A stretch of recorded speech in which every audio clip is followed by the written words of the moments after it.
Olá, seja bem-vindo ao nosso encontro de quarta-feira online.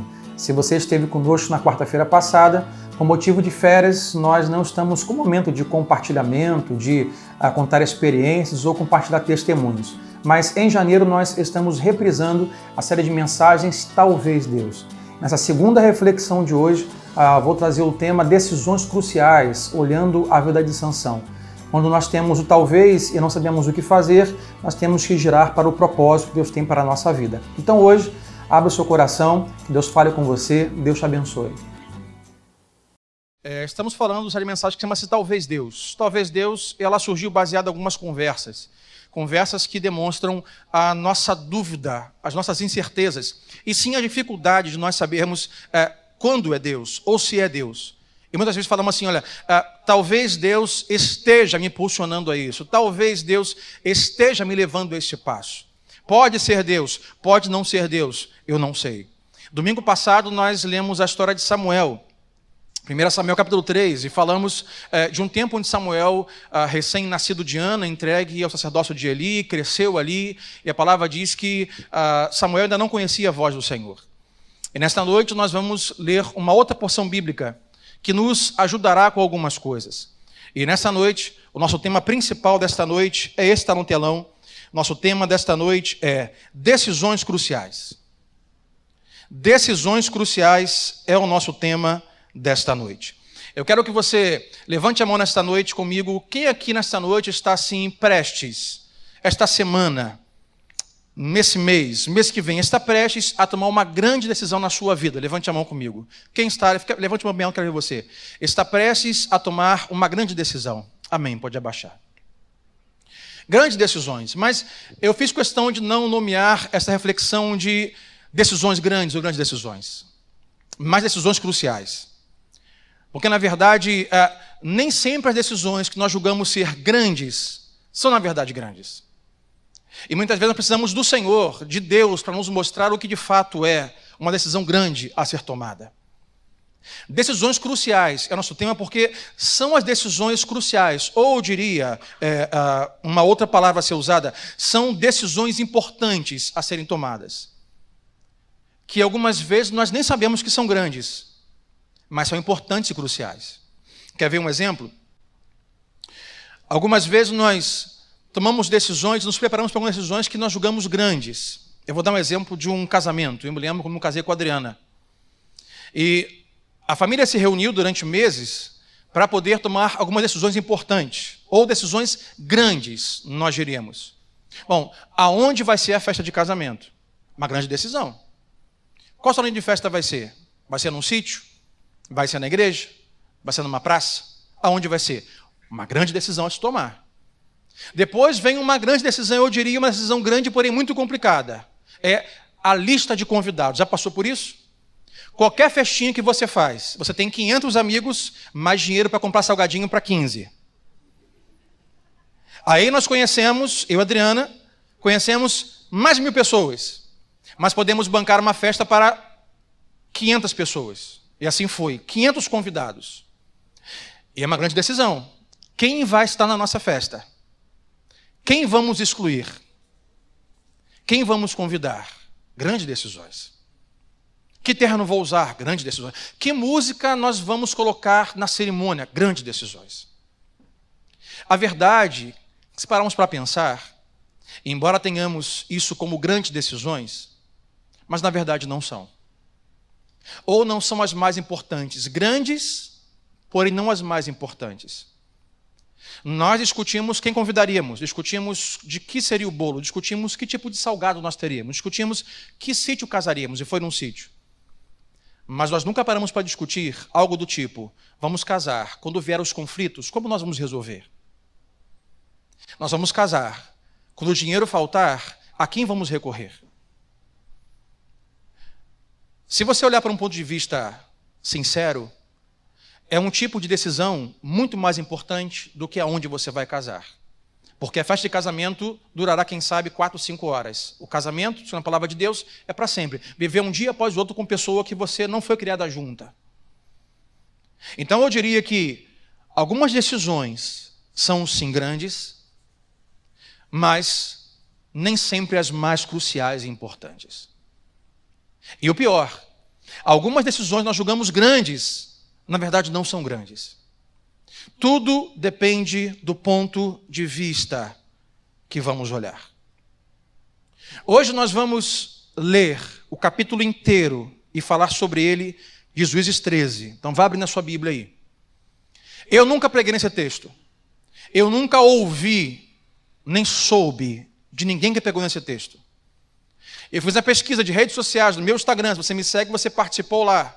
Mas eu vi que centenas de pessoas viram meus stories, mas não opinaram. E eu perguntei lá no meu Instagram, você já ouviu alguma reflexão bíblica em Juízes 13? Mais de 200 pessoas passaram por ali, mas não votaram sim ou não. Mas a maioria esmagadora apertou o botãozinho, não, eu nunca ouvi. 2 pessoas disseram, eu já ouvi. Mas quase que eu voltei e disse assim, tem certeza? Não está confundindo o capítulo? Porque eu nunca soube de ninguém que pregou sobre esse texto que faremos nesta noite. E a história aqui é que Israel está passando por um tempo de decisões cruciais, como nós temos diariamente. Decisões cruciais. Decisões importantes, que podem parecer não tão grandes, mas são importantes. Decisões onde Samuel, que nós lemos domingo passado, é o autor, o escritor desse texto, vamos ler em Juízes 13. E tanto nesse texto você vai ver perguntas pelos personagens, dadas como importantes quando não são, assim como a gente. Eu sou pastor e algumas vezes pessoas fazem pergunta para mim esperando que eu vou ter a resposta de uma pergunta que eles julgam importante, mas na verdade não é importante. Já perguntaram, pastor, me diga aqui, e um pouco de teologia bíblica, que nem sempre é importante. Pastor, me diga aqui, Cristo quando voltar sobre as nuvens do céu, virá a palavra de Deus e um cavalo branco. Eu falei, qual raça do cavalo que ele vai vir? A pessoa tem essa pergunta, decisão, como algo muito importante, quando na verdade não faz a mínima diferença, entendeu? O texto que vamos ler nos mostra personagens interessados em se importando com decisões grandes, na verdade não são. E eu trouxe como exemplo hoje, para poder explicar para você, algo que eu aprendi a gostar nos últimos tempos, que está vinculado a um esporte chamado basquete. Quem quer assistir basquete que levante a mão? Então as pessoas gostam de basquete. Gostam de basquete, estamos juntos. Me siga nas redes sociais que você vê que eu gosto de basquete. Eu brinco com as pessoas assim, quando eu era menino, gostava de futebol. Quando eu amadureci, gostei de basquete. É uma brincadeira, tá, gente? Futebol, eles passam 90 minutos, talvez prorrogação inteira, 120 minutos, e ninguém faz na ponto nenhum. O basquete, cesta é ponto. O tênis, bola no chão, ponto. O vôlei, bola no chão, ponto. Então, eu tenho assistido muitos basquetes. E uma das coisas que eu percebo, e é um exemplo assim fundamental para a gente usar hoje na nossa ministração, é a função do pivô. O basquete tem as suas regras. Uma das suas regras é, em estado com a bola na mão, tem 3 opções. Você pode, de pronto, passar a bola para o seu jogador do mesmo time, para o seu parceiro. Você pode quicar a bola. E você pode, ao quicar a bola, segurar e arremessar ou tocar. Mas depois que quica a bola, você segura a bola, você não pode mais andar. Quem gosta de basquete sabe disso. Quicou a bola, andou, quicou, segurou, você não pode mais andar. E agora? Você tem que passar a bola. Mas algumas vezes o jogador para numa posição que ele está muitas vezes no futebol chamamos de linha de fundo, o final da quadra. A quadra está aqui, ele para aqui, quicou a bola, pegou, ele parou aqui. Ele não pode mais andar. E agora? O que fazer? Mas a regra diz que ele pode fazer uma coisa, que é o pivô. Ele pode montar um pé de apoio, e nesse pé de apoio, ele pode girar com a bola. Ele não pode sair daqui. Um pé de apoio tem que estar aqui, mas ele pode girar com a bola. Girar. Ele pode olhar para cá, olhar para cá, olhar para cá, com a bola, protegendo a bola, ele pode fazer isso aqui, ele pode girar. O interessante pensar sobre isso, nesse pivô, é que enquanto ele está preso com a bola aqui, ele não pode mais andar. A situação é a seguinte, eu não posso mais andar, eu não posso mais sair daqui, eu estou preso aqui, não há o que fazer. Eu tenho que passar essa bola para alguém. Mas eu parei numa posição que o que eu tenho agora é linha de fundo da arquibancada. Lá atrás estão os meus amigos, lá atrás está o meu time, lá atrás está a cesta. Não tem mais o que fazer. Eu não posso mais andar. Não vou jogar bola pelo ombro. Mas eu posso fazer isso aqui, ó. E percebe quando eu faço aqui, quando eu giro, eu tenho uma outra percepção do que eu tinha quando eu estava aqui. Quando eu giro, eu tenho uma outra percepção. Agora eu posso ver os meus jogadores do meu time, eu posso ver a cesta, eu posso ver uma outra realidade que eu não via quando eu estava aqui. Percebe que eu não saio do lugar. É um pequeno movimento, mas faz toda a diferença. É o giro do pivô do basquete. E o texto que vamos ler nesta noite, você percebe que esse entendimento desta possibilidade, ele é fundamental na hora de tomarmos decisões cruciais e importantes. Então vamos ao texto, por causa do nosso tempo. Abra comigo a sua Bíblia, em Juízes 13, e vamos ler todo o capítulo 13, um pouco do 14, e vamos fazer isso no tempo que nós temos. E peço que Deus me ajude com o horário, que de manhã ficou complicado. Juízes 13, versículo 1 em diante, vai dizer assim a palavra de Deus.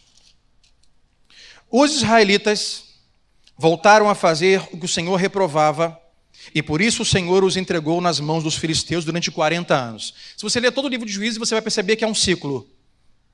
O povo de Deus faz o que Deus reprova, então arca pelas consequências. Então Deus levanta alguém, um homem, ou no caso aqui uma mulher, aconteceu uma mulher, mas no caso aqui um homem. Deus levanta alguém para poder levar o povo de volta para Deus. E o povo de volta para Deus é então abençoado, vence as suas batalhas, é liberto. Mas a próxima geração não conhece a Deus. Os filhos não conhecem a Deus. O que eles fazem? De novo, eles reprovam a Deus e voltam no ciclo. Assim acontece com os juízes. E observe aqui no versículo 1 que diz: os israelitas voltaram a fazer o que o Senhor reprova e por isso o Senhor os entregou nas mãos dos filisteus.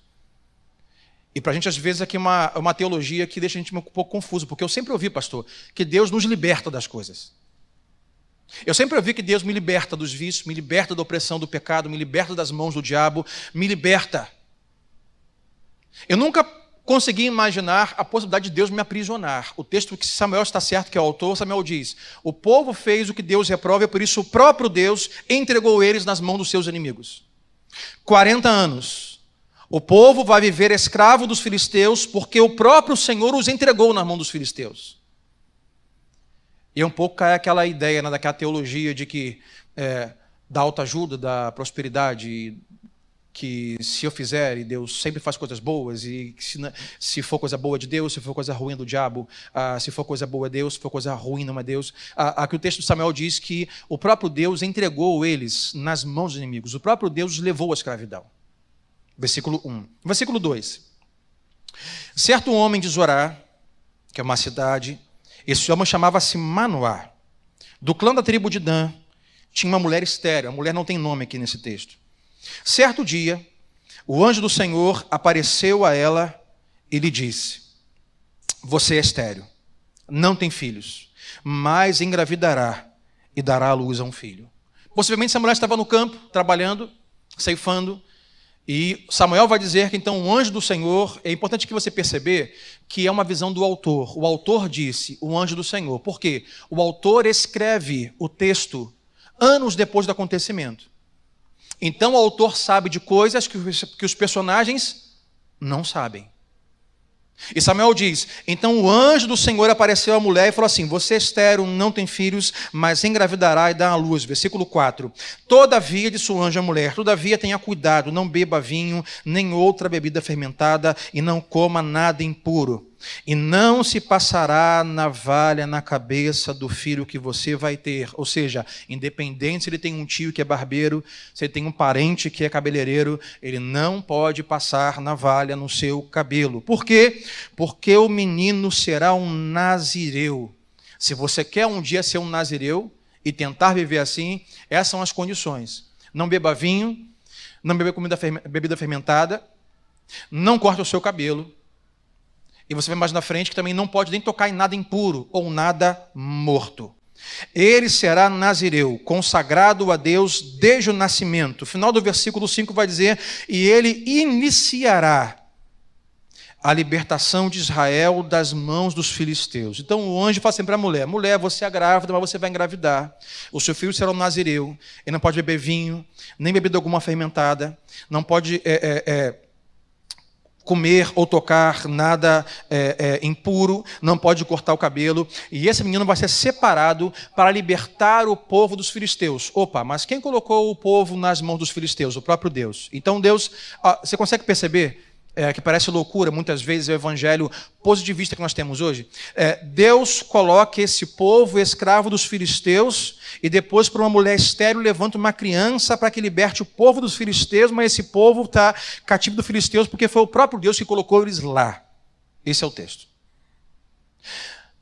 Por uma vontade soberana de Deus, que nem sempre nós entendemos, Deus faz com que o povo que está cumprindo coisas que ele reprova, Deus coloca eles por algum mistério, por algum propósito, e vamos ver isso até o final, cativo de um povo filisteu, mas Deus vai levantar uma criança para tirar esse povo que ele mesmo colocou das mãos dos seus inimigos. Versículo 6. Então, é aqui que a história fica interessante, porque você pode ler a Bíblia de forma dura, de forma espiritualizada, sem contextualizar, imaginar como os personagens estão se comportando, porque o autor sabe de muitas coisas que eles não sabem. Versículo 6 vai dizer assim: então a mulher foi contar tudo ao seu marido. E a mulher chegou para mim e falou assim: amor, um homem de Deus veio falar comigo. É mesmo? É. Olha, amor, ele era como um anjo de Deus, de aparência impressionante. E Manoá, penso eu, fica assim, um homem com aparência impressionante como de um anjo. Observa que a mulher diz, com aparência como de um anjo. A mulher não sabe que é um anjo. Quem falou que era um anjo do Senhor foi quem? O autor. Porque o anjo, quando aparece para esta mulher, como as aparições que Deus tem para nós no dia a dia, não são como nós imaginamos nos filmes. O homem aqui não aparece com 3 metros e 2 asas, e roupas brancas, e trombetas, e espadas e cavalos. É um homem comum, mas ela diz, olha, não é um homem comum, amor, é um homem que tem uma aparência impressionante. A Manoá talvez pergunta assim a esta mulher, sua esposa, é mesmo? Mas que homem é esse? Da onde que ele é? Ela diz, olha, eu não lhe perguntei de onde ele tinha vindo. Ele não me disse o seu nome. Ah, é mesmo? Então, um homem com aparência impressionante. Imagino, a Adriana chega em casa e fala assim, amor, olha, hoje estava no shopping, quietinha. Chegou um homem, um anjo de Deus. Com aparência impressionante. Eu falei, Da onde você conhece ele? Não sei, não falou de onde veio. Qual é o nome dele? Ele não falou. Eu falei, entendi. A pergunta seria assim, e vem cá, o que vocês conversaram? Qual foi o papo? O que ele disse? Esse homem de aparência impressionante. Olha o que a mulher de Manoá vai dizer. Mas ele, amor, me assegurou, versículo 7, o quê? Eu vou ficar grávida. Um homem de aparência impressionante apareceu para você, que você não sabe quem é, assim, você vai ficar, vai ficar grávida? O que me garante que nada mais aconteceu do que uma simples conversa? Porque você é estéril, mas você vai ficar grávida. Ele falou que eu vou ficar grávida. Vou engravidar, vou dar à luz um filho. Mas disse a mulher a Manoá. Versículo 7, continuando. Todavia, ele diz para mim, olha, você não deve beber vinho, nem outra bebida fermentada, e não comer nada impuro, porque o menino será nazireu, consagrado a Deus desde o nascimento até o dia da sua morte. Disse ela a Manoá. A Manoá, ok. Imagino esse camarada com a ideia na cabeça. Ela falou, homem como um anjo do Senhor, amor, de aparência impressionante, eu sou estéril, me dê uma promessa que eu vou engravidar. A Manoá fica. Será que é Deus? Será que é somente Deus? Talvez seja, talvez não. E agora, como saber? E se for Deus, e de fato engravidar, e esse menino for a resposta da nossa nação de Judá contra os filisteus? Mas se não for Deus, mas se for Deus, Manoá fica nessa, talvez Deus, talvez. E você percebe no próximo texto que Manoá, com essa dúvida de pode ser Deus, e se pode ser Deus, talvez seja Deus, eu não quero errar, eu não quero tomar decisões erradas no processo. Porque se for Deus, esse menino vai nascer. Se for Deus, ele vai ser um nazireu de verdade. E se for Deus com uma promessa, será levantado para nos livrar das mãos dos filisteus. E se for Deus, eu preciso saber o que fazer. Porque eu não quero tomar decisões erradas. Eu terei decisões cruciais a serem tomadas e não quero pecar, não quero errar. Olha o que diz o próximo versículo, versículo 8. Então Manoá orou ao Senhor. Orou como? Eu não sei se é Deus. Não sei se o anjo é de Deus. Orou e disse assim: Senhor, desculpa, eu vou aqui colocar algumas coisas. Senhor, desculpa te incomodar. A minha esposa falou que um homem de aparência impressionante falou com ela no campo. Eu estou um pouco preocupado com isso, porque ela falou que é do Senhor, mas não sei se é do Senhor ou se não é do Senhor. E falou que ela vai engravidar, Senhor, vai ter um filho. Deus, se for do Senhor, será algo maravilhoso, mas eu quero te pedir uma coisa. Ele diz assim: Senhor, eu te imploro que o homem de Deus que enviaste volte. Dá para o Senhor mandar ele de novo, para eu conversar com ele. Se for realmente do Senhor, ele vai voltar a falar comigo. Senhor, peço que ele volte. Olha o que ele diz: para nos instruir sobre o que fazer com o menino que vai nascer.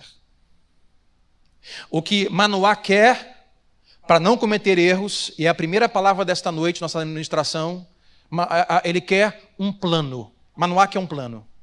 Senhor, se for realmente o Senhor, e for uma promessa do Senhor, essa criança vai nascer.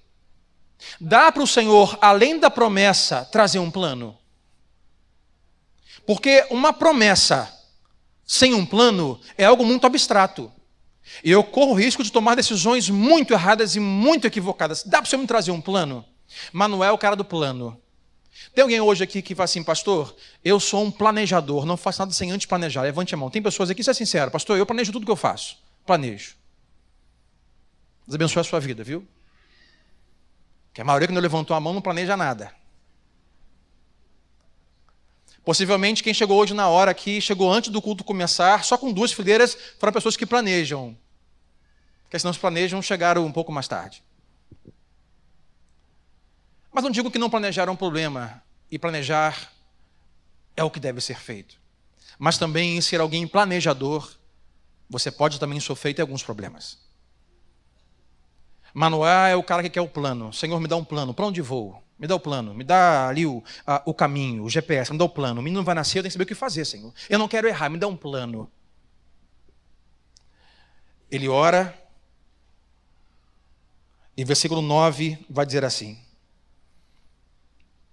Deus ouviu a oração de Manoá. Isso para mim aqui é fantástico, sabe por quê? Porque independe sobre o que você ora, como você ora, ou por que você ora, Deus sempre ouve a sua oração. Manoá tem uma oração como quem duvida. Senhor, já que eu não sei que é o Senhor, dá para o Senhor fazer o anjo voltar. Deus poderia dizer assim: Manoá, a sua oração não faz sentido, você não confia em mim. O anjo já foi, meu amigo. A tua mulher já recebeu. Confia no que ela disse, que o anjo disse para ela. Eu não vou mandar de novo. Você está colocando em xeque a minha palavra? Não é o que Deus faz. Sabe o que Deus faz? Deus ouve a oração de Manoá. O que me faz ter certeza que Deus sempre ouve a nossa oração.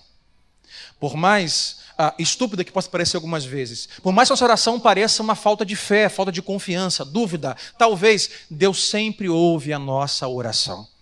Quando estamos aqui, nós oramos, Deus ouve. Quando há sentimentos em nós que palavras não podem expressar e ninguém sabe o que estamos sentindo, Deus também está ouvindo.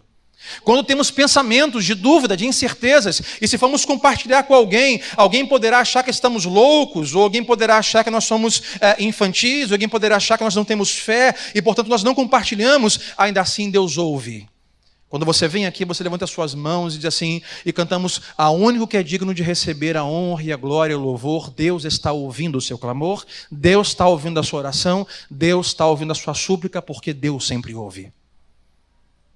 Pode parecer um pouco arrogante da sua parte, mas olha para o seu irmão do seu lado e diga assim: olha, Deus sempre me ouve. Fala para ele: Deus sempre me ouve. Deus sempre ouve. Independente do que ele diga, independente de como ele se movimente, ele sempre ouve. Deus ouviu a oração de Manoá. Manoá queria um plano. Interessante que não há nenhum relato aqui, eu procurei e não achei.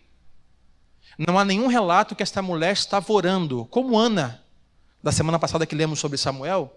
Esta mulher não fez uma oração pedindo a Deus um filho. Não sei se ela já tinha orado e desistido. Não sei se nem mesmo orou. Mas não há nenhuma menção que esta mulher, sem nome, esposa de Manoá, fez uma oração pedindo a Deus: Deus, sou estéril, dá-me filho, assim como Ana, mãe de Samuel. Mas mesmo sem pedir, mesmo sem relatar, Samuel, mesmo sem orar, Deus sonda e esquadrinha o nosso coração. Tem coisas que nós nem estamos pensando, nem estamos pedindo, nem sabemos que Deus quer fazer, nem esperamos que Deus faça, mas ainda assim Deus ouve o mais profundo do nosso coração e nos dá, muitas vezes, aquilo que nós nem sabíamos que precisávamos. E volto lá onde eu comecei, porque algumas vezes nós temos para nós algumas decisões como grandes, quando na verdade não são. Temos para nós algumas decisões que são cruciais, quando na verdade não são. Deus ouviu a oração de Manoá. Aí olha o versículo 9 que continua. Manoá orou: Senhor, dá para enviar um anjo novo, eu preciso de um plano. Me instrua o que fazer com esse menino, não posso ter uma decisão errada. Deus ouviu a oração, versículo 9 continua, e o anjo de Deus veio novamente falar com a mulher. Opa!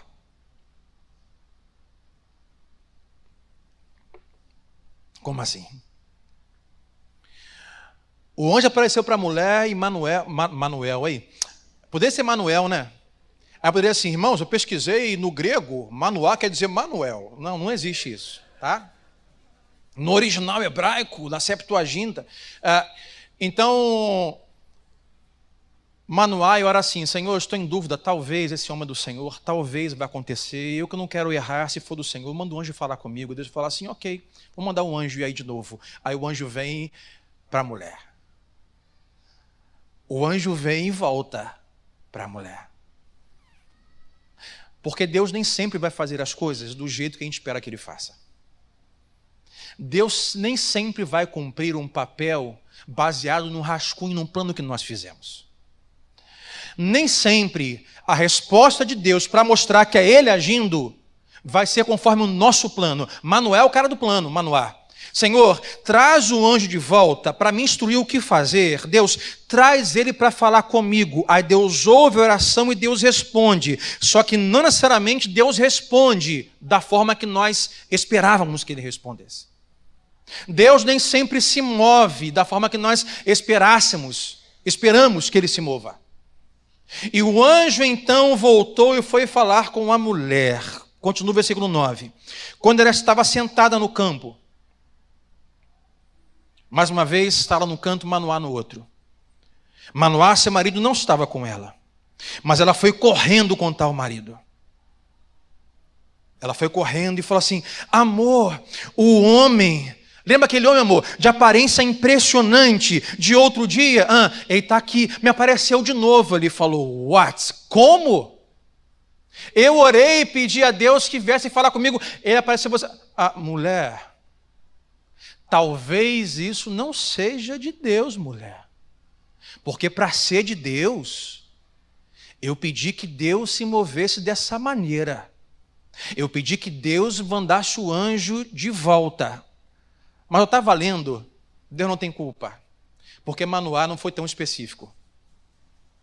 E eu só observei isso hoje à tarde, lendo de novo o texto. Cada vez que você lê, você observa algumas coisas, alguns detalhes. Em nenhum momento Manoá falou assim: dá para mandar um anjo de volta a mim.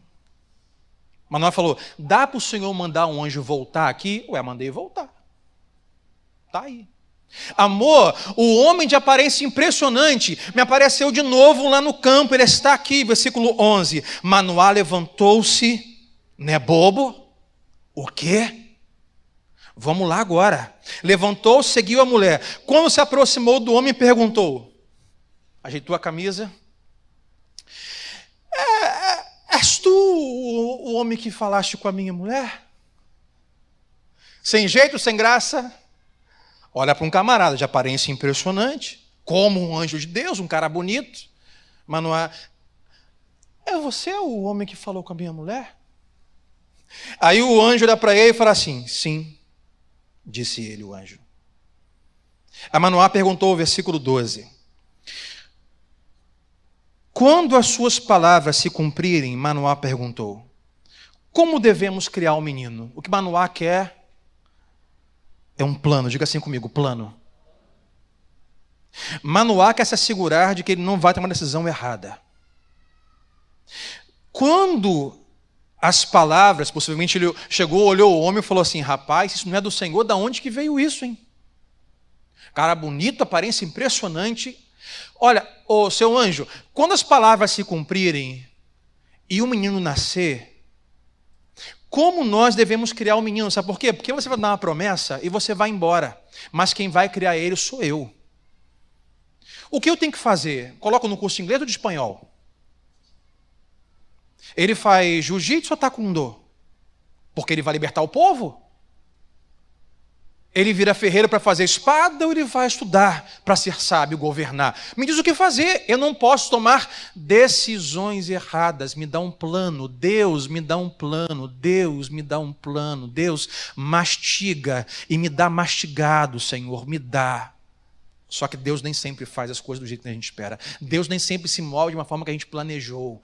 Me diga o que fazer, perguntou. O que esse menino deverá fazer? Jiu-jitsu ou taekwondo? Final do versículo 12. O que ele deverá fazer? Letras? Humanas? O que deverá fazer? Versículo 13. O anjo do Senhor respondeu: sua mulher terá que seguir tudo o que eu lhe ordenei. Manoá está aqui. E o anjo está. E Manoá, o que eu tenho que fazer? Me diga, o que fazer? Me dá um plano. Me diga, o que fazer?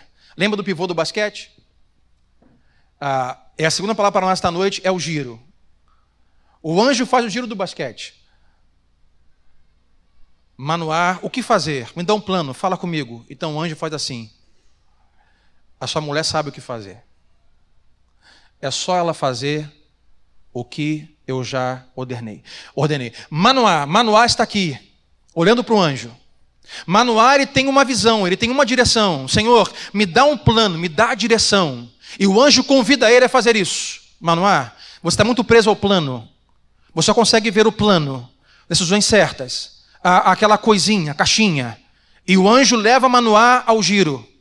Olha para cá, para sua esposa, uma outra direção. Ela sabe o que fazer, eu já falei com ela. Apenas confie. Senhor, eu quero um plano.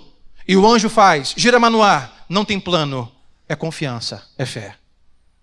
Mas Deus me fala o que fazer, eu não posso errar, eu tenho uma decisão crucial e grande a tomar. Me diga, mastigue para mim, escreva lá no meu espelho, embaçado pelo calor do chuveiro, como nos filmes de suspense. Deus escreva com batom no meu espelho, Deus envia um anjo, envia uma carta, e Deus fala: epa, está preso ao plano?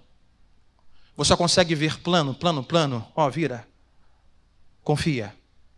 É fé. Você observa que esse movimento não é um movimento que eu não saio do lugar. Parece algo muito pequeno. Mas de quando estou virado para lá, eu tenho uma perspectiva, eu tenho uma direção. Por exemplo, eu estou aqui e eu vejo uma parede. Quando simplesmente eu faço um giro sem sair do lugar e olho para cá, eu tenho uma outra perspectiva. Eu tenho aqui muitas pessoas na minha frente. Eu tenho muito mais coisas a observar e ver. E é isso que o anjo está fazendo com Manoá. Você está preso a um plano. Você está preso à razão. Você está preso à matemática, ao cálculo. E o anjo vira Manoá. Simplesmente creia. Confie. Porque Manoá tem medo de tomar decisões erradas. Porque o anjo falou, vai ser um nazireu, não pode isso, não pode aquilo, não pode isso. E Manoá está preocupado sobre o que fazer. Manoá espera uma resposta de Deus, mas Deus não dá resposta, o anjo não dá resposta. O anjo gira Manoá para sua mulher. Já falei com ela, ela sabe. Apenas creia, apenas confie. Às vezes nós vamos orar a Deus por um plano. Deus, dá-me um plano. Senhor, tem uma decisão crucial a tomar essa semana. Deus, dá-me um plano, fala comigo, me mostra. Me dá o caminho, dá-me um plano, Senhor. Dá-me um plano de vida, dá-me um plano profissional, dá-me um plano espiritual, dá-me um plano relacional, dá-me um plano emocional, o que fazer, aonde ir, com quem falar, dá-me um plano. Sabe o que Deus faz? Muitas vezes a resposta de Deus é apenas, ao invés de nos trazer algo, é apenas nos girar. E nos dar uma nova perspectiva, um novo olhar. Olhe por esse ângulo, olhe por essa perspectiva e apenas creia. Para Manoá, essa posição é: anjo, me dê um plano. Para Manoá essa aqui é a posição, seu anjo do Senhor, aonde eu preciso saber algumas coisas. Para Deus, a posição de Manoá, a primeira posição é a posição daquilo que ele acha que precisa saber. E o anjo gira ele para dizer: isso é o que você realmente precisa saber. Já falei com a mulher, já falei com a sua esposa, confie.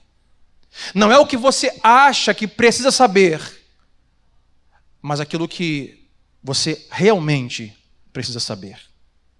E quem pode nos dar a direção e nos mostrar em sinais? Pregamos semana passada os sinais de Deus, os sinais. Nós achamos que precisamos saber de muitas coisas para tomar decisões, mas na verdade não sabemos, ou não precisamos. Basta nós observarmos o movimento de Deus e acompanharmos o que Ele está fazendo.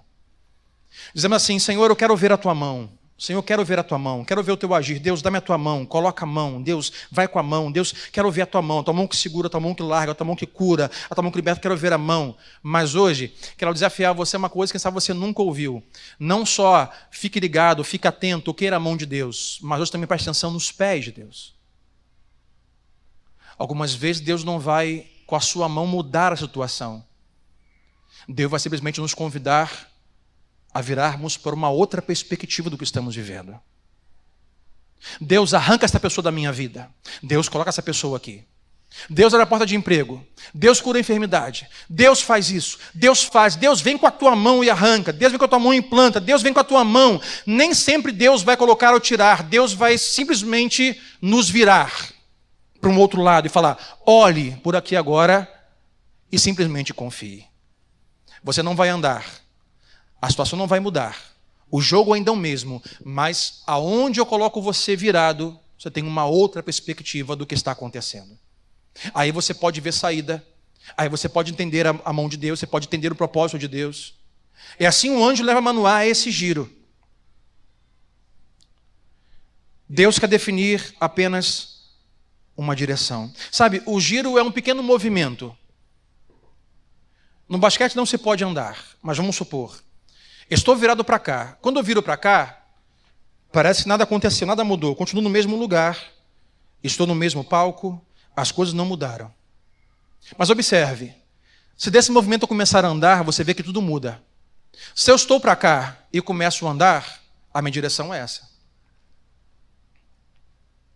Agora, se eu estou aqui e Deus me convida a girar, não vai mudar a situação, não vai mudar o meu coração, mas vai dizer: confie, e Deus me gira, e eu olho para cá. Se eu começar a andar, é uma direção completamente oposta. Um pequeno movimento de pernas, que não me tira do lugar, mas muda completamente o caminho que eu vou tomar. É isso que o anjo faz com Manoá, é isso que Deus faz com a gente. Senhor, tenho grandes decisões a tomar, me dá um plano, me fala claramente. Mas muitas vezes Deus vai apenas nos girar e nos dizer: olha aqui, confia aqui, observe aqui.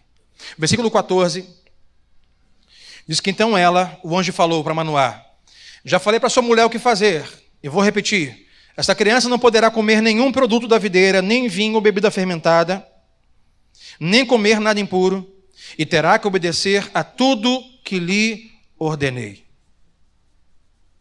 Esta criança deverá fazer tudo o que lhe ordenei. Manoá está preocupado com o plano. Manoá está preocupado com a razão. Manoá está preocupado com o cálculo, com a lógica, com a matemática. Mas não é aí que Deus está. Porque Deus não pode ser calculado. Deus não pode ser racionalizado. A Bíblia diz que Deus é espírito. A Bíblia diz que Deus é mistério. E eu falo agora, principalmente para você, que é aquela pessoa que, até da parte de Deus, quer sempre um plano. E quando o plano que você faz, dizendo que é um plano de Deus, talvez seja da parte de Deus, o plano se frustra, você enlouquece. Porque eu planejei, na minha lógica, se aconteceu isso, não é Deus. Se foi assim, então é Deus. É lógica, mas não é lógica em Deus. É por isso que eu gosto do conceito, porque hoje muitas pessoas estão fazendo o seu plano, e quando o plano não sai conforme ele planejou, ele pergunta: Deus, aonde está o Senhor? O que aconteceu? E alguns chegam a um estágio de falar assim: quer saber de uma coisa? Deus não existe. Porque se Deus existisse, Ele faria assim, como eu esperava que Ele fizesse. Porque eu estou na igreja há não sei quantos anos, eu oro, leio a Bíblia, e olha como eu estou agora vivendo. Olha como eu estou vivendo. Se Deus existisse, eu não estaria vivendo isso que eu estou vivendo. Deus não existe, eu perdi meu tempo. Lógica, cálculo, razão. Por isso eu gosto do conceito que Deus, quando Moisés fala assim: Deus, eu vou libertar o povo, você vai libertar o povo. Quando chegar lá, Senhor, digo para Faraó que quem me mandou? Não posso falar que foi um mato que pegava fogo e me mandou, eles vão rir da minha cara. Que eu conversei com o mato. Quem eu digo que me mandou? Deus fala assim: vá para Faraó e diga que eu sou, te mandou. Por isso eu gosto do conceito que diz que Deus não existe. Que é isso, pastor? Deus não existe. Esse púlpito existe. Eu existo. Essa caixa existe. A minha roupa existe. Essa caneca existe. E de alguma forma, uma hora ou outra, vai deixar de existir. Deus não existe. Para você que vê esse vídeo na internet daqui a algum tempo, não, Deus não existe. Que esse pastor virou ateu? Não. Deus não existe. Simplesmente Deus é. Ele é. Enquanto você tentar fazer uma lógica matemática de onde está Deus, Deus existe, cadê Deus, onde está Deus? Isso aqui existe, isso aqui agora existe, amanhã não mais existirá. Isso aqui existe, amanhã não mais existirá. Isso aqui existe, amanhã não mais existirá. Deus é eterno, Deus é Espírito, Ele é soberano, Deus é. Deus é. Diga para Moisés, diga que eu sou, te mandou. Eu sou. Eu sou. Não meça a minha existência por aquilo que você pode ver. Me lembro de Jesus com a mulher samaritana em João 4. Jesus propositalmente passou, geograficamente era inviável, era mais distante, não era comum um judeu se dar com o samaritano, porque o samaritano é o irmão distante do judeu, é aquele irmão impuro. Então Jesus foi lá para a mulher samaritana conversar com ela, a mulher no 5º casamento, cheia de problema, e a mulher conversou com ele, e aí quando descobriu que ele era, falou assim: Senhor, o seu povo, os judeus, dizem que o lugar de adorar o Senhor é no Monte X. O meu povo samaritano diz que adorar o Senhor é no monte tal. Qual lugar que devo adorar o Senhor? Quem está certo, quem está errado? Qual é a lógica? Qual é a razão? Qual é a matemática? Sabe o que Jesus diz? O Pai está procurando. Chegou a hora que o Pai está procurando aqueles que adoram a Ele em espírito e em verdade. Porque Ele não está aqui. Ele não está aqui. Ele é. Sabe, irmãos, desculpa se eu vou de repente entristecer você, mas não se apega a essa ideia de, não, eu vou orar naquele lugar porque Deus está lá. Para com isso, pelo amor de Deus. Eu vou naquele monte. Tem gente que acha, eu falei sobre isso domingo passado, gente que acha que vai ter uma revelação de Deus se for a Terra Santa e andar no Mar da Galileia e boiar num mar morto cheio de sal, e se ficar de Getsêmani lá vai ter uma revelação especial de Deus. Não tem nada disso, acabou isso. Jesus já veio, e Ele é em todos os lugares. Deus está em Israel? Está. Deus nos Estados Unidos? Está. Está no México? Está. Está na China? Está. Na Coreia do Norte? Deus está lá porque Deus é. Aonde você estiver em espírito, Deus está. Não meça Deus pela sua razão, pela sua lógica, sabe por quê? Principalmente você que gosta de planejar, até o movimento de Deus, você pode se frustrar e se decepcionar. E dizer, olha, quer saber de uma coisa? Perdi meu tempo na igreja. Deus não existe. Versículo 15. Manoá então disse àquele anjo do Senhor de aparência impressionante: olha, Senhor anjo, eu aprecio que você veio aqui, sabe, nos acolher. Você veio 2 vezes, você trouxe uma promessa, você conversou com a gente, você veio nos entregar algo importante, Deus. Aí ele diz, olha, nós gostaríamos muito que você ficasse conosco. Nós queremos oferecer um cabrito. Manoá diz, isso é a hospitalidade que nós temos aqui, é um costume nosso. Nós sempre fazemos isso. Isso sempre acontece assim, Senhor anjo. Manoá é o cara do plano, da razão, da lógica. O movimento é esse, então acontece isso. Se acontece isso, o movimento é esse. Podemos oferecer para você, a gente faz um cabrito, sabe, com chuchu e camarão, seu anjo, que é uma maravilha. A gente faz um cabrito na brasa com barbecue, que é impressionante, seu anjo. Se fosse você, ficaria. Deixa a gente cozinhar para você, a gente sempre faz isso. Versículo 15, versículo 16 vai dizer, o anjo do Senhor respondeu, se eu ficar, meu amigo, eu não vou comer nada. Podemos olhar assim, que isso, hein? O anjo rejeitou. A hospitalidade não rejeitou. O que o anjo diz é, você, Manoá, está sempre aqui, ó. É sempre assim que se faz. É sempre aqui que acontece. O anjo está convidando Manoá a fazer um giro e dizer, Manoá, as coisas nem sempre vão ser conforme são. Nem sempre vai acontecer da forma que sempre acontece. Sempre se come, sempre se recebe, sempre se faz um cabrito. As pessoas, os viajantes sempre aceitam, mas eu não vou comer. Por que, Manoá? Sabe como é que Deus trata a gente, muitas vezes? Com esses confrontos. Aqueles conceitos básicos, né? Se eu quero paciência, Deus não vai me dar paciência. Ele vai me dar uma situação para eu ter a oportunidade de ser paciente. Se eu quero paz, Deus não vai me dar paz. Deus vai permitir que eu passe por guerras, para que na guerra possa ser moldado a ter paz. Se Manoá, o cara do plano, da lógica, o anjo trabalha com ele. Não é lógica, não é razão, não é cálculo. É espírito, é fé, é confiança. Manoá, olha o que o Samuel vai dizer, o escritor vai dizer no final do versículo 16. Isso aqui, irmãos, é do autor. Manoá, até esse momento, não sabia que era o Senhor. Não sabia. Até esse momento, Manoá estava como nós estamos muitas vezes. Talvez seja Deus, talvez não seja Deus. Eu vou tomar algumas iniciativas para ver se realmente é Deus ou se não é Deus. Samuel disse, até o momento Manoá não sabia que era Deus. Talvez Deus. Versículo 17. Então Manoá perguntou mais uma vez ao anjo do Senhor, qual é o teu nome? Para que a gente possa prestar homenagem quando esta palavra se cumprir. Não sabe ainda se é ou não, está em dúvida. Manoá diz, chega para cá, Senhor, vamos tirar uma selfie. Aí a gente faz um quadro aqui, se realmente for do Senhor essa promessa, quando se cumprir, a gente vai olhar a foto e vai se lembrar, vamos homenagear, vamos falar, olha, esse homem aqui, ó, teve com a gente, está aqui a selfie que prova. Dá para o Senhor, então, a dizer o seu nome, e ele respondeu, versículo 18. Por que você pergunta o meu nome? Irmãos, é por isso que é uma palavra de Deus. O anjo bate.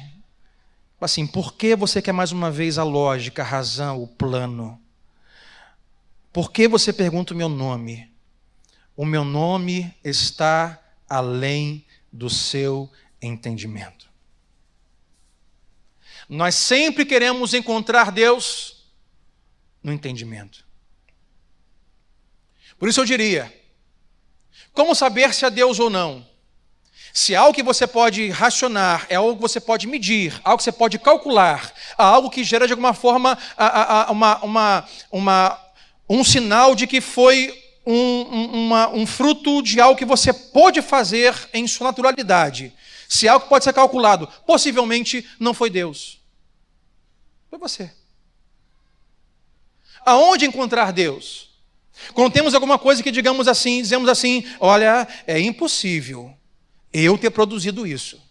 Olha, é impossível ter gerado esse resultado. Olha, isso aqui é grande demais. Isso aqui eu não posso explicar. Isso aqui está além do meu entendimento. Eu diria, olha, possivelmente isso é Deus agindo.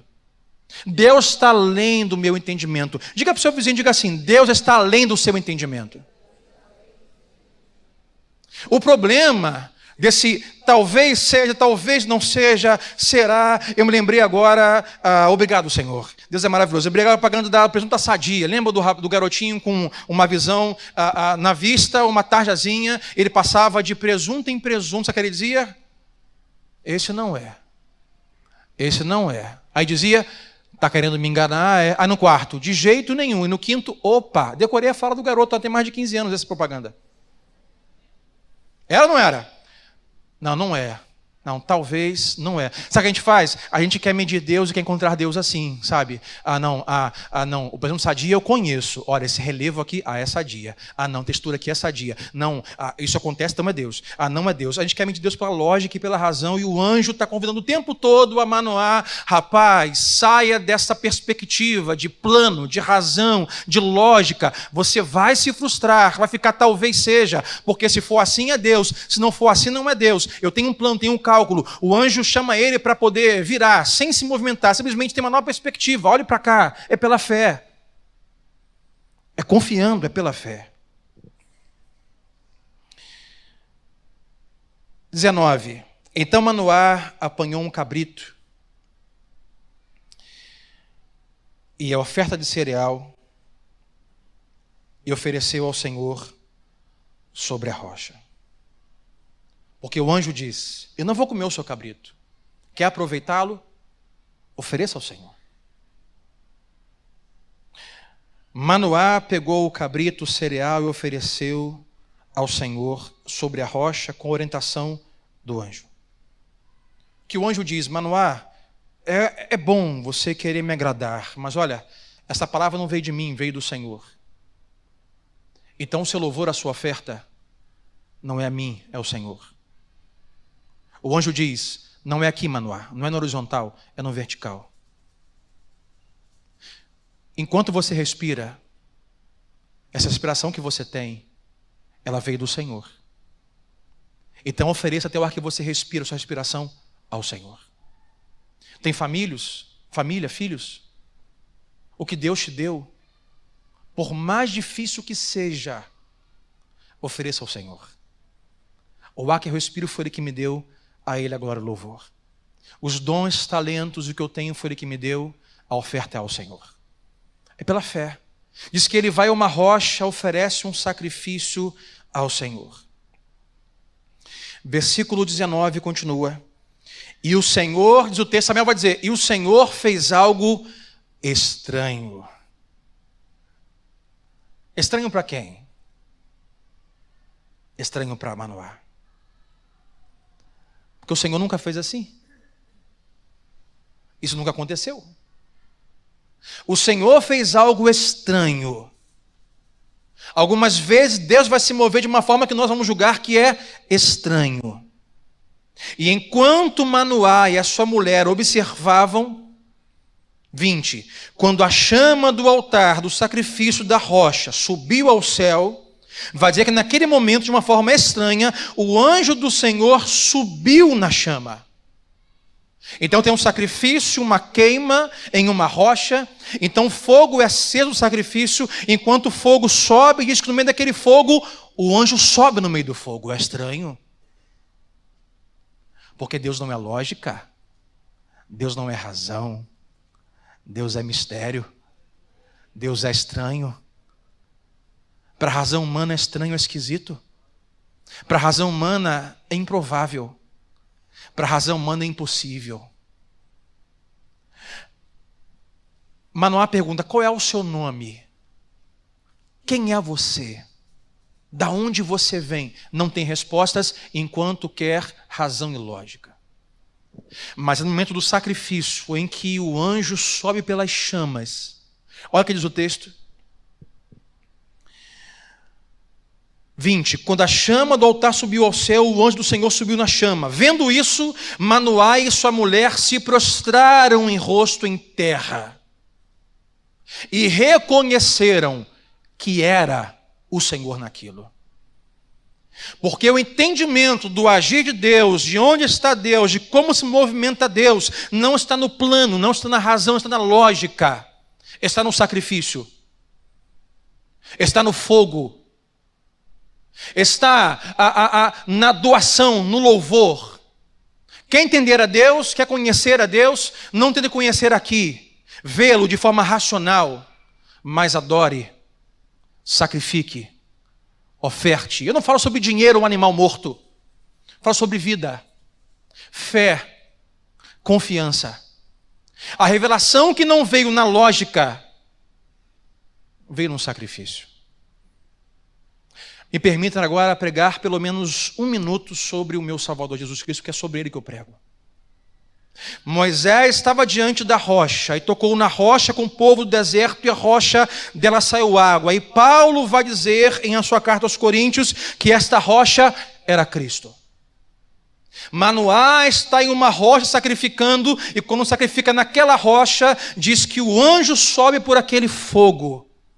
Aí você olha o Novo Testamento, aí você tem Cristo, nosso sacrifício, a nossa rocha, que nos convida a colocar a nossa fé e a nossa confiança nele. Quer conhecer a Deus? Quer ver Deus? Conheça Cristo. Quer entender ao Senhor? Adore a Jesus. Quer saber sobre os planos de Deus sobre a sua vida? Não seja lógico, mas creia naquele que do Pai foi enviado como parte de si próprio, porque os três são um, uns são três, foi enviado para morrer em nosso lugar. Lá não tem palavra de encerramento, porque a lógica disse, se ele foi morto em uma cruz romana, para aquele buraco que entrou morto ficará. Mas, ó morte, onde está a sua morte? Ao terceiro dia, Jesus Cristo ressuscitou. Não tem lógica, não tem razão, não tem cálculo. É mistério, é soberania, é Espírito, é Deus. Ele é a nossa rocha. Ele é o nosso sacrifício. Enquanto Manoá não foi a rocha, não foi ao sacrifício, ele não teve o entendimento de que era o Senhor. Oh, Deus, obrigado por esta palavra. Enquanto você não for a Cristo, enquanto você não for o Filho de Deus ressurreto, você vai andar frustrado, desanimado, triste, confuso, porque não há lógica, não há razão. É fé e a confiança. Versículo 21. Como o anjo do Senhor não voltou,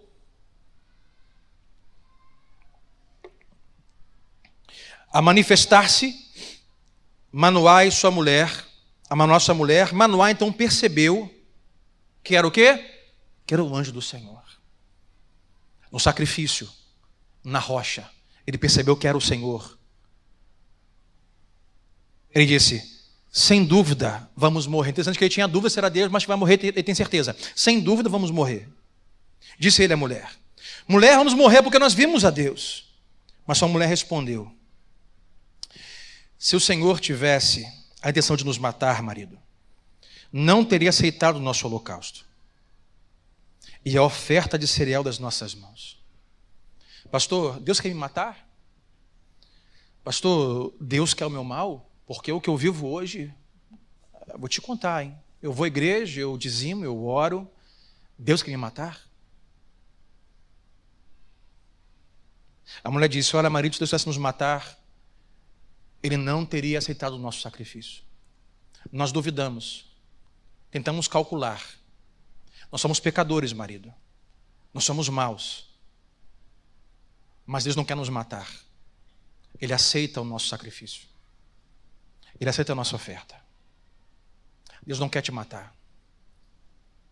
Deus não quer prejudicar você. E sabe, independente do que você viva, de quem você seja, do que você tenha feito, continua fazendo, Deus ainda aceita a sua oferta, o seu sacrifício, o seu louvor e a sua vida. Não importa quem você é, não importa o que você fez, Deus não só não quer te matar, mas quer trazer revelação de que Ele é na sua vida. Se não fosse esta certeza, eu não poderia estar aqui em cima nesta plataforma nesta noite, porque sou pecador, sou falho, sou imperfeito, sou falível, sou finito. Mas ainda assim, quando levanto as minhas mãos, quando levanto a minha voz, e oro, e adoro, e peço misericórdia e graça, Ele não só me ouve, mas aceita o meu sacrifício de adoração. Não vai nos matar, amor, não vai nos matar, Deus vai matar. Olha o que Ele diz, Ele não só aceitou a nossa oferta, se quisesse nos matar, ele diz, nem nos teria mostrado todas estas coisas e nem nos teria revelado o que agora nos revelou. Se Deus quisesse nos matar, Ele não viria aqui, não conversaria com a gente, Ele não nos levaria ao sacrifício ao Deus eterno, Ele não nos revelaria quem Ele é, o que pretende. Versículo 24. E a mulher deu à luz a um menino e pôs-lhe o nome de Sansão. Eu esqueci de falar que essa história é de Sansão. E possivelmente ninguém sabia que essa história era de Sansão. Sabe por quê? Porque nós geralmente conhecemos as pessoas, falamos das pessoas pelas decisões ruins que elas tomaram. Todo mundo sabe que Sansão foi um cara forte que deu mole, apaixonado, cego, cortou o cabelo, perdeu a força, ficou cego e morreu. Todo mundo sabe. Mas ninguém sabe a história do seu nascimento. Porque as pessoas tendem a ficar presas às nossas decisões ruins. Nós somos lembrados pelos nossos erros, pelas pessoas. Mas esse texto aqui é para nos mostrar que não é assim que Deus nos vê. Que não é nisso que Deus fica preso. Se você não sabia, sim, Sansão foi esse cara. Lá no capítulo 16, não vamos chegar lá hoje não, fica tranquilo. Vou parar no 15. Lá no 16, realmente ele fica cego, é envergonhado e morre.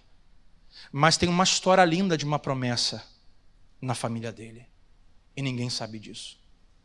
Versículo 24 continua. Pôs-lhe o nome de Sansão e ele cresceu. E ele cresceu mesmo, hein? Cresceu. Academia, 350 no supino, bíceps, tríceps, coxa, panturrilha, dorsal, peito. O cara ficou gigante, cresceu. Sansão com 3 anos de idade andava de bicicleta, levantava peso, o cara cresceu. E diz que, além disso, o Senhor o abençoou. Versículo 25. E o Espírito do Senhor começou a agir nele, quando ele se achava em Manedã, entre Zorá e Estal. Sansão cresceu. Encerrou um capítulo da história de Sansão, que Samuel relata. Sansão cresce, possivelmente Manoá sem um plano do que fazer, se vai fazer jiu-jitsu, muay thai, se vai fazer letras, se vai fazer humanas, exatas, se vai... Ele não sabe, inglês, espanhol. Ele possivelmente Manoá vem labutando o filho para ele não cortar o cabelo, não tomar vinho, nem bebida fermentada, nem tocar nada impuro. E passa uns anos e Sansão fica jovem. E quando fica jovem, Sansão dá o giro. Porque os adolescentes são mestres em fazer isso. Já viu? A criança, Sansão era fofinho no capítulo 13, até começou a falar. Era fofinho, até começou a ver Netflix. Era fofinho, até começou a ficar adolescente. Perdeu a fofura. Sansão cresce, com seus pais guiado para cá. Firmado na palavra de Deus e para cá. Não corte cabelo, não faça isso. Ele está. Quando ele cresce e fica jovem, vamos agora ao capítulo 14, olha comigo, capítulo 14, versículo 1. Sansão, então desceu a Tima. Tima é uma cidade próxima de onde estava, desceu a Tima e viu uma mulher do povo filisteu. Sansão viu. Quando ele cresceu, ele mudou a perspectiva da sua vida. Ele foi ao povo filisteu. Ele foi em direção ao povo que Deus estava, através dele, planejando aniquilar e acabar com a escravidão. Ele desceu a Tima e viu uma mulher do povo filisteu. Sabe, irmãos, tem decisões pequenas, mas que são cruciais. O que vai acontecer aqui, vamos ler, são pequenas decisões, mas que mudam tudo, sabia disso? Vou dar alguns exemplos. Decisões relacionais. Se alguém te liga e você ora e decide retornar ou não, isso muda tudo. Muda o relacionamento. É simples. Decisão simples. Principalmente você é homem, se for sua mulher te caçando para saber onde você está. Muda tudo. Aqui é a decisão número 1, eu vou atender. Decisão outra é, não, eu não vou atender. Muda a sua vida. Muda o gosto da comida. Muda a tua área de banho molhada. Muda tudo. Mesma coisa igreja, sabe? Tem pessoas que planejam tantas coisas na sua vida. Planejam, olha, vou mudar de cidade, vou mudar de carro, vou mudar de tal, vou para tal lugar, vou fazer isso, aquilo, mas nunca planejam sobre igreja. E eu falo sobre isso muitas vezes, se permitir abrir um parênteses aqui e falar sobre isso. Hoje é muito comum as pessoas mudarem de país por conta da economia. Vou para Portugal, vou para os Estados Unidos, vou para tal lugar. Eu sempre pergunto, vai para onde? Lá tem minha empresa, vou trabalhar, pastor. Tem uma casa para me receber. Lá tem um amigo meu que vai me receber. Lá tem um emprego para mim. Eu falo assim, você... Não, pastor, já tenho emprego, já tenho casa, já tenho igreja. Não pensei nisso. Não pensei nisso. Vai congregar onde lá? Não pensei nisso. Decisão crucial. Achamos que a grande decisão é de vamos trabalhar. Mas igreja, você não vai? Semana que vem, domingo, você vai decidir se você vai voltar ao culto semana que vem ou não. Uma simples decisão. Pastor Sandro, Faustão. Eu sou um pouco mais magro, hein? Vale a pena. Pastor Sandro, Faustão. Pastor Sandro, Faustão. Simples decisão, mas que muda o seu dia. Muda a sua mente, muda o seu coração, muda a sua vida. Sabe por quê? É palavra de Deus. A igreja do Senhor. Lembra dos pés? Não olha para as mãos, só olha para os pés. A palavra de Deus diz, o salmista vai dizer, Senhor, lâmpada para os meus pés, luz para o meu caminho, é a tua palavra. Decisão simples. Vídeo cacetada ou pregação? É simples, gente. Mas muda tudo. Muda tudo. Ofertar, dizimar. Pastor Sandro, sim, vou colocar o dízimo e oferta hoje no sermão. Porque eu nunca faço isso. Hoje vou colocar. Decisões simples e cruciais. Vou ser dizimista? Não vou. Vou ofertar? Não vou. Perspectivas. Não vou ser dizimista ofertante, vai sobrar dinheiro, então eu tenho isso aqui. Não, quando eu giro, vou dizimar, ofertar da parte de Deus, colocar o Senhor na minha vida em primeiro lugar, as suas coisas, e as demais coisas não serão acrescentadas. E vou dizimar, eu vou ofertar, eu vou confiar e ver pela fé. Decisão simples, mas muda tudo. Muda quem você diz, ou o lugar que você diz, com a sua atitude que Deus ocupa na sua vida. Olha o versículo 2. Quando voltou para casa, depois de ter visto uma mulher, e vale quem ressaltar, tá? Essa mulher não é Dalila. Porque a gente só conhece Dalila. A gente só conhece as grandes decisões de Sansão. Não, aqui uma decisão simples. Você não sabe? Ele foi casado. E não é Dalila aqui. Dalila é só no capítulo 16. Quando ele voltou para casa, disse aos seus pais, seu pai e a sua mãe, mãe, vi uma mulher filisteia íntima. Vi uma mulher, eu queria dizer, consigam esta mulher para ser a minha esposa. Se você for ler todo o livro de Juízes, você perceber que tem algumas frases que se repetem no ciclo. O ciclo é, então o povo fez o que Deus reprova e passou a agir segundo os seus próprios olhos. Aí Deus envia um juiz, eles são libertos depois, e a próxima geração fez o que Deus reprova e cada um viveu segundo os seus próprios olhos. Samuel está nessa direção. Vou fazer o que está aos meus próprios olhos. Eu não sei, sabe, o pai e a mãe não cortaram o cabelo, não deram vinho para ele, nem fermento nenhum de bebida, nem coisa impura, mas Sansão ficou um camarada meio esquisito. Vi uma mulher, pai, gostei dela, eu quero. Eu quero. Vai buscar para mim. Apaixonei, papai, estou amando. E os pais de Sansão percebem que Sansão está amando aquilo que foi criado para destruir. Já percebeu como às vezes essa história é nossa? Nós às vezes nos apaixonamos por coisas que Deus quer que nós venhamos a destruir. Nós queremos para nós aquilo que Deus quer arrancar da gente. E os pais ficam loucos. Olha o que diz o versículo que vem a seguir. Seu pai e sua mãe lhe perguntaram, meu filho, será que não há mulher entre os seus parentes ou entre o seu povo, que não seja melhor? O que eles dizem é, meu filho, seria essa uma decisão acertada? Seria essa uma decisão coerente? Você tem que ir aos filisteus incircuncisos para conseguir uma esposa? Sansão, porém, disse ao pai: consiga-a para mim, é ela que me agrada. E os pais estão: meu filho, não faça isso. Essa decisão vai colocar por água abaixo todo um plano de Deus na sua vida. Você não foi criado para amar isso, mas para lutar contra isso. Essa decisão coloca em risco toda uma nação. Sansão, não faça isso. Ele olha para cá e fala assim: não, é com ela que eu quero me casar. É ela que eu quero, pai. Vai buscar para mim. Aquele pai fala assim: toma, minha filhinha, uma sandália de R$15, bonita, tem uma bonequinha. Não, mamãe, aquela sandália que custa R$250. Eu gostei, foi dessa. Mas, minha filha, essa decisão é um pouco incoerente. Papai não vai conseguir pagar. Eu quero aquela sandália, papai, quero aquela sandália, aquela sandália. Sansão é esse camarada que os pais não sabem mais o que fazer. Já passou por isso? Levante a mão se você esteve diante de uma situação onde alguém quer tomar uma decisão errada e você aconselhou, mas chegou uma hora e disse assim: olha, eu não posso mais fazer nada, estou de mãos amarradas. Já passou por isso? Levante a mão. Com o filho, com o marido, com a esposa, com um amigo. Olha, aconselhei, mas ele quer, não tem mais o que fazer. Os pais de Sansão estavam amarrados.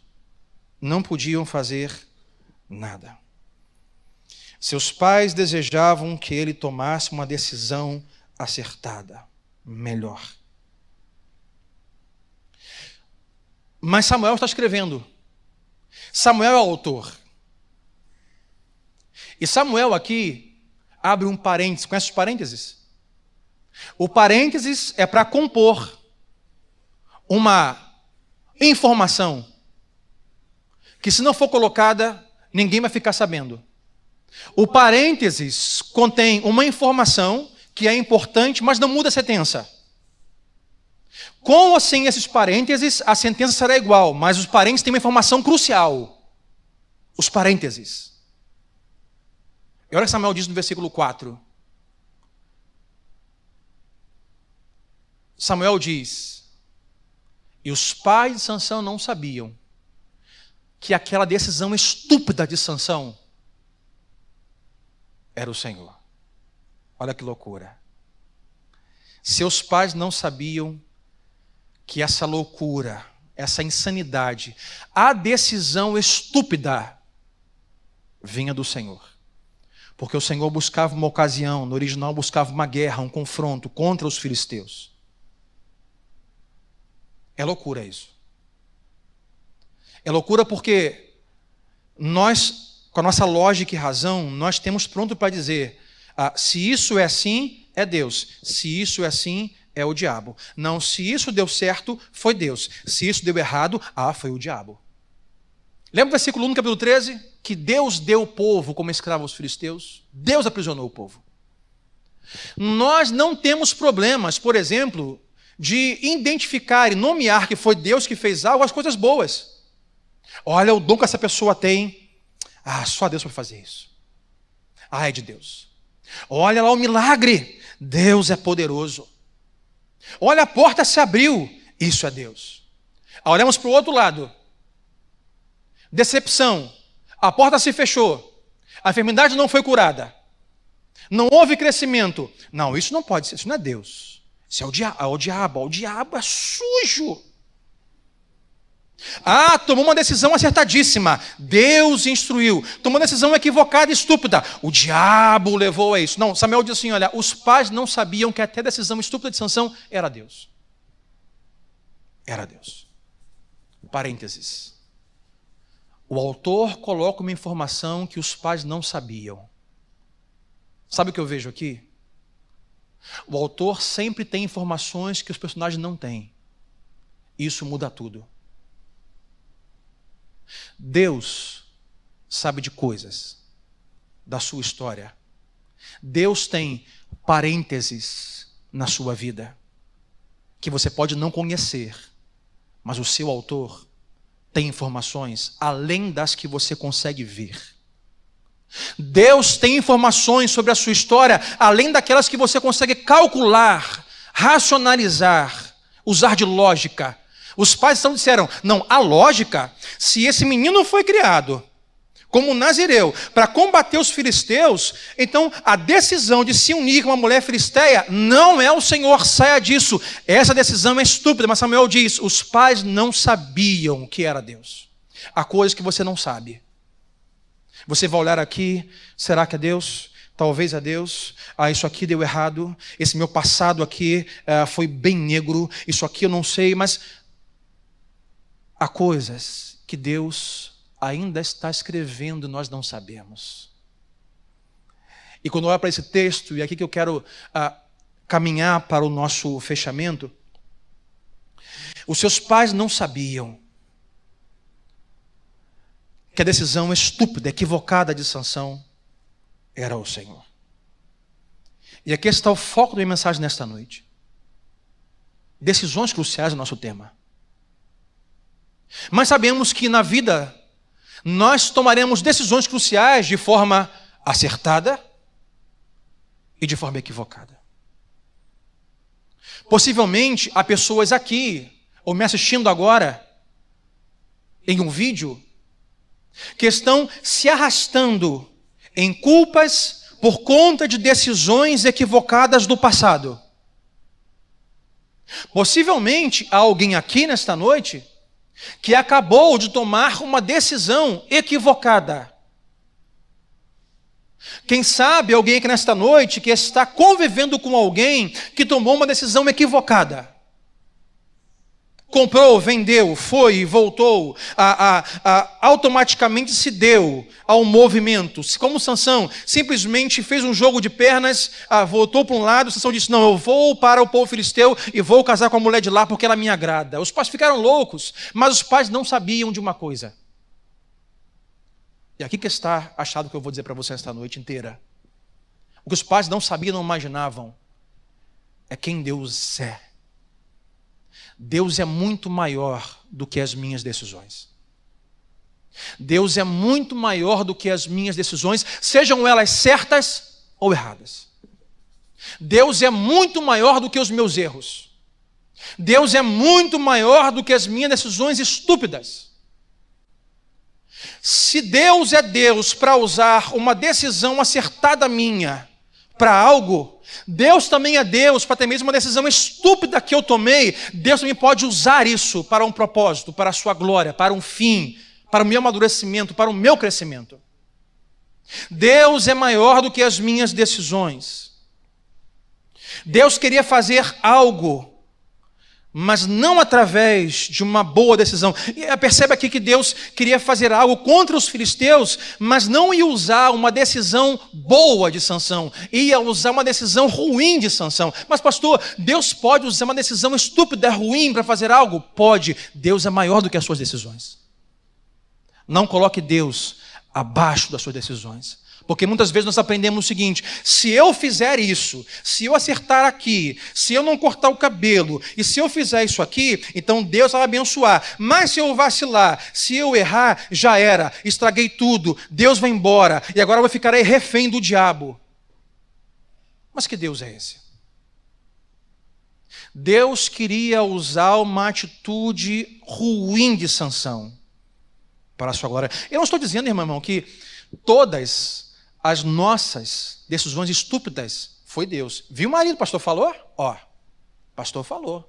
Você falou que foi um erro comprar aquele vestido. Foi eu, não, foi Deus. Viu, esposa? Deus falou? Ó, o pastor falou. Falou que foi um erro eu trocar de carro. Estamos endividados, viu? Foi Deus. Não estou dizendo isso. Nós cometemos decisões estúpidas, sem consultar a Deus, por nossa conta. Porque Deus é soberano, mas nós temos responsabilidades. Mas Deus está acima das nossas decisões. Não há nada que Deus não possa pegar e refazer. Não há nada que Deus não possa pegar e mudar. Lembra de José? Os irmãos de José cometeram uma decisão estúpida ao vendê-lo e mentir o seu pai Jacó sobre o seu futuro, sobre a sua venda, sobre a sua morte. Nós lemos sobre isso na série passada. José em nenhum momento sabia que a decisão estúpida dos seus irmãos era Deus. Deus pode usar o que Ele quiser, como Ele quiser, para o propósito e para a glória dEle. Não importa o que você fez. Não importa onde você errou. Deus é maior do que isso. Você não pode carregar isso para sempre. Deus é maior do que isso. Porque a palavra que nós vamos usar, a última nesta noite, é o propósito. É o propósito. Chega uma hora que nós estamos olhando para cá, uma perspectiva de vida, de razão, de lógica. Diga assim: Senhor, não entendo, quer me matar? O Senhor existe? Porque, Senhor, olha a minha realidade, olha meu casamento, olha a minha família, olha a minha saúde, olha a minha conta bancária. Senhor, olha o meu ministério. Deus, olha a minha vida. Deus, Senhor, não há lógica, não há razão, não há brilho, eu não consigo entender. Os pais de Sansão não entendiam que aquilo era Deus. Não tinha lógica. Sabe o que Deus faz? Deus nos convida a um giro de pernas. Perspectiva de não há lógica, não entendo o porquê da decepção, do sofrimento. Nós virarmos e dizermos: olha, não sei o porquê, não sei explicar, mas o que eu posso fazer é dar um propósito a isso. Deus deve ter um propósito com isso. Então vou caminhar com fé e vou confiar que Ele está cuidando de mim. Quando você não entender, não tiver lógica, não tiver resposta, sabe o que você faz? Foca no propósito. Foca no resultado. Porque enquanto eu estou vivo, não acabou. O resultado não é isso que eu estou vendo. O resultado está mais na frente.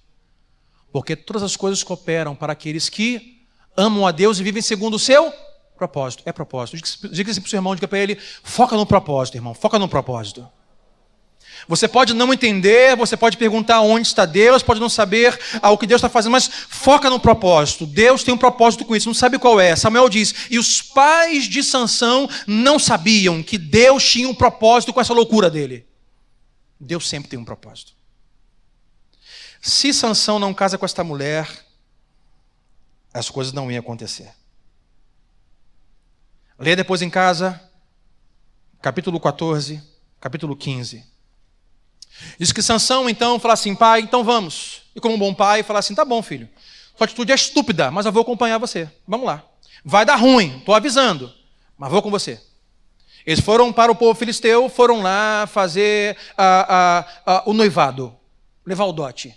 Diz que no caminho Sansão caminhava com seus pais, então um leão veio e apareceu e tentou devorá-los, e Sansão foi para o canto com o leão.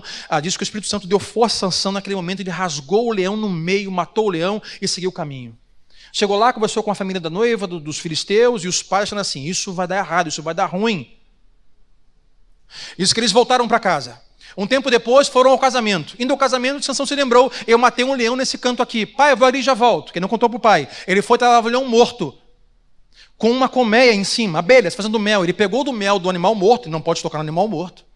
Pegou o mel da abelha, comeu o mel e deu para o pai e para a mãe sem falar nada. Todo errado. Aí foram para o casamento. Chegaram no casamento, chamaram 30 homens convidados, colocaram lá, e Sansão veio com a brincadeira no casamento, com um enigma. Me digam vocês, são 7 dias de casamento, eram 7 dias de casamento naquela época. 7 dias eu vou dar um enigma, se vocês me responderem, eu dou 30 peças de roupa de linho para você. Se vocês não me responderem, vocês me dão 30 peças de roupa de linho. Ok. Qual é o enigma? O enigma é o seguinte: da onde se come saiu comida, da onde a força saiu doçura. Esse é o enigma. Ele ficou rindo, bebendo 7 dias. E os homens foram até a mulher e falaram assim: mulher, você vê que nos roubaram as peças de linho? Me diga, qual é o resultado do enigma? E a mulher foi: Sansão, meu amor, você não me contou. Não contei para você não, só eu sei. Conta para mim, por favor, que também me foi e contou para você. Contou para ele: olha, é o leão e é a abelha. Da onde como saiu comida é o leão, da onde tem força a doçura é o mel da abelha. Ok, a esposa foi e contou para os filisteus da sua patota, a sua galera lá, do seu povo, a sua família. Aí os caras chegaram no final da festa: Sansão, sabemos o resultado. Qual é? É o leão e a abelha. Aí Sansão diz: se ela, minha esposa, não tivesse te falado, vocês não saberiam. Ele ficou muito bravo. Então tem que dar para vocês 30 peças de linho. Ele desceu a cidade, foi até um vilarejo, matou 30 filisteus, pegou as suas vestes e falou assim: está aqui a sua veste, 30 peças de linho, está aqui. O pessoal ficou doido. Ficou doido. Aí ele foi embora. Quando ele foi embora, revoltado, passou o tempo, ele voltou. Quando ele voltou, o pai da sua noiva, que ele se agradou, pensou durante esse tempo, esses meses, Sansão ficou muito nervoso, acho que não volta não. Ele deu a esposa de Sansão para outro cara. Sansão chegou para entrar em casa, na sua casa com a sua esposa, depois de algumas batalhas, trazendo o cabrito assado, e o sogrão entrou na frente, você não pode entrar aqui. Ela estava com outro cara. Não pode entrar aqui. O sogro dela fez como aquele rapaz, que eu esqueci o nome. Para.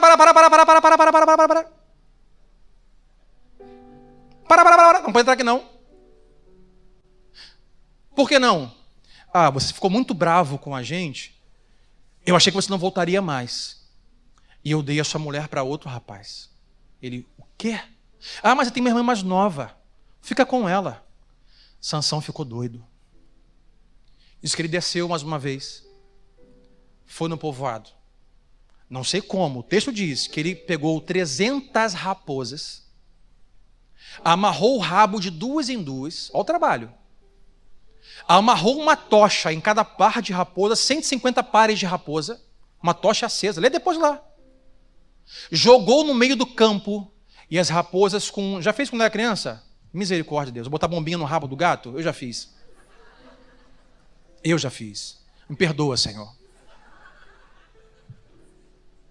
Sansão pegou 300 raposas, uniu de duas em duas pares, 150 pares, e pegou uma tocha acesa, amarrou no rabo delas e largou. Quando você larga, meu filho? Fórmula 1. Ó. O rabo pegando fogo, as raposas entraram pelos campos e queimaram os cereais, as plantações, a provisão dos filisteus. Os filisteus ficaram doidos. Foram atrás dele. Sabe o que ele fez? Matou milhares de filisteus. E se escondeu na sua terra. Outros filisteus foram atrás de Sansão. Aonde está ele? Os judeus disseram, quem? Sansão. Ele matou os nossos homens e queimou nossas plantações. E os judeus disseram assim, vamos Sansão, vamos entregar você. Vamos matar não? Vamos matar você não, só entregar você a eles. Diz que quando Sansão foi levado prisioneiro aos filisteus, diz que naquele momento, novamente, o Espírito do Senhor se apossou de Sansão, que ele arrebentou as amarras, catou um esqueleto de um jumento, de uma mula, pegou a queixada de um jumento e matou mais 1000.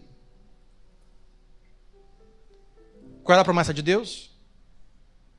Sansão vai libertar vocês dos filisteus. Termina o capítulo 15, dizendo que ele foi o juiz e o líder de Judá, do povo de Deus, por mais 20 anos. Uma decisão estúpida de Sansão. Mas Deus também pôde usar essa estupidez de Sansão para cumprir a promessa que os pais não sabiam.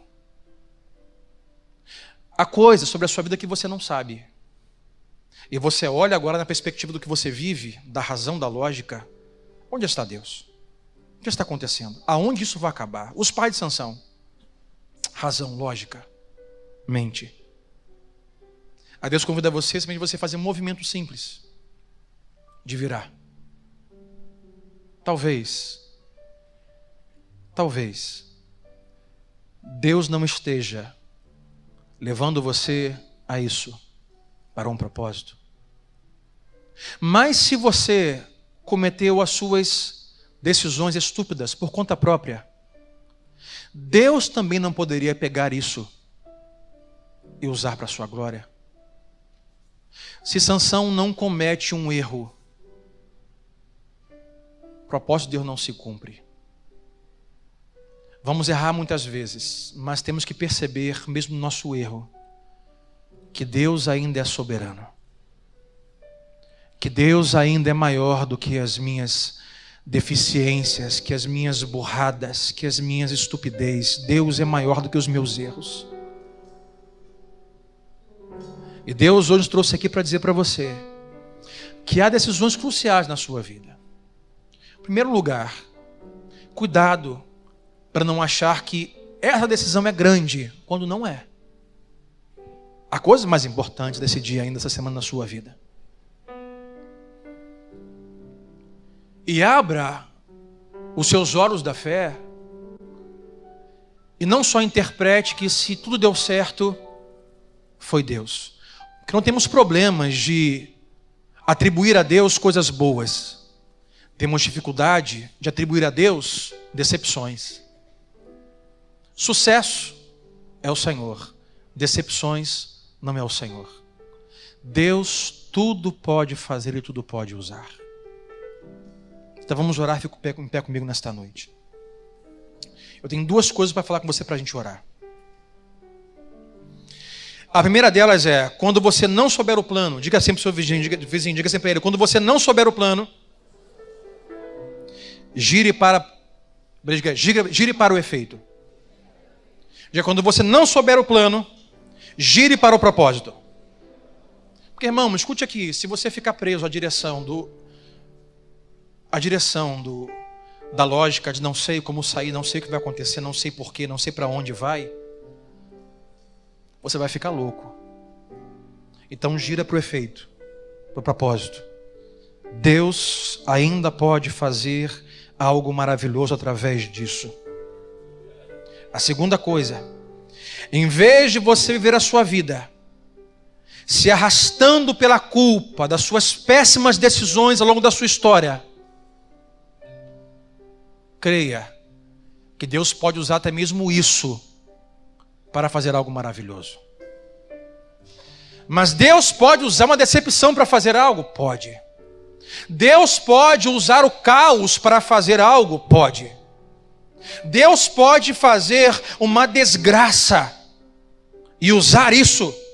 Pode. Deus é maior do que as nossas decisões. Deus é maior do que o meu entendimento. Deus é maior do que a minha lógica. Deus é maior do que a minha razão. Deus é maior do que as minhas escolhas.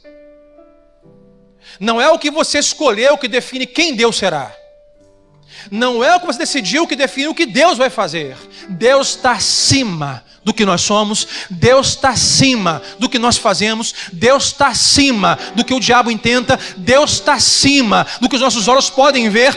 Deus está acima do que eu posso ouvir. Deus está acima do que eu posso entender. Deus é maior do que todas as coisas. Está acima. Eu sei que no auditório tem pessoas que nos últimos tempos tomaram decisões ruins, decepcionaram, perderam pessoas. Sabe, irmãos, eu luto contra essa ideia desse falso evangelho. Esse evangelho de que Deus só faz coisas que nós queremos boas, que não nos traz prejuízo, não nos causa dor. E se nós focarmos nisso, nós não vamos nunca entender o que Deus está fazendo. Se eu estou certo, se Samuel está certo, diz que foi Deus quem levou o povo prisioneiro, porque Deus queria libertar através de Sansão, e foi Deus que usou a decisão ruim para libertar o povo.